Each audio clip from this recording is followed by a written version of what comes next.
Hello guys. So Pandian ஸ்டோர்ஸில் பார்த்தீங்கன்னா ரீசெண்டாக இப்போ ஒரு ப்ரொமோ விட்டுருக்காங்க. அதாவது தங்கமயிலும் சரவணனும் வந்து அந்த ஹோட்டலில் ஹனிமூனுக்கு போகிறாங்க. ஓகே, இப்போ என்னென்னா அங்கே போன உடனே தெரிய வருது இந்த மாதிரி அட்வான்ஸ் தான் 5000 ரூபாய், இன்னும் வந்து பணம் கட்டணும் 21,000 ரூபா அப்படின்னு சொன்ன உடனே சரவணன் வந்து உங்கள் தம்பி கால் பண்ணுற, டே இந்த மாதிரி 20,000 ரூபா கட்டினா தான் ரூமா, எனக்கு காசுக்கு என்ன பண்ணுறதுனே தெரில.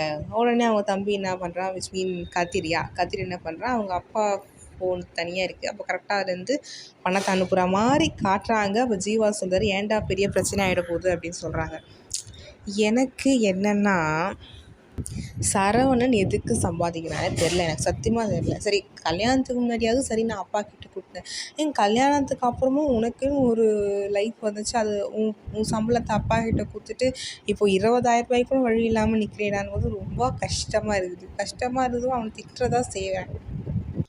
சரி, ஓகே, நீங்கள் கல்யாணத்துக்கு முன்னாடி அப்பா கிட்ட பணம் கொடுத்து இது பண்ணுறீங்க, சரி. கல்யாணத்துக்கு அப்புறம் ஒரு சேவிங்ஸ் கூட நீங்கள் உங்கள் பேங்க்கில் ஒரு 20,000 கூட இருக்காதா? ஐயோ, சத்தியமாக எனக்கு ஒன்றுமே புரியல. சரி, இந்த ப்ரொமோவை பார்த்துட்டு நீங்கள் என்ன நினைக்கிறீங்கன்றத கமெண்ட் செக்ஷனில் சொல்லுங்கள். பார்ப்போம் என்ன நடக்குது அப்படின்னு.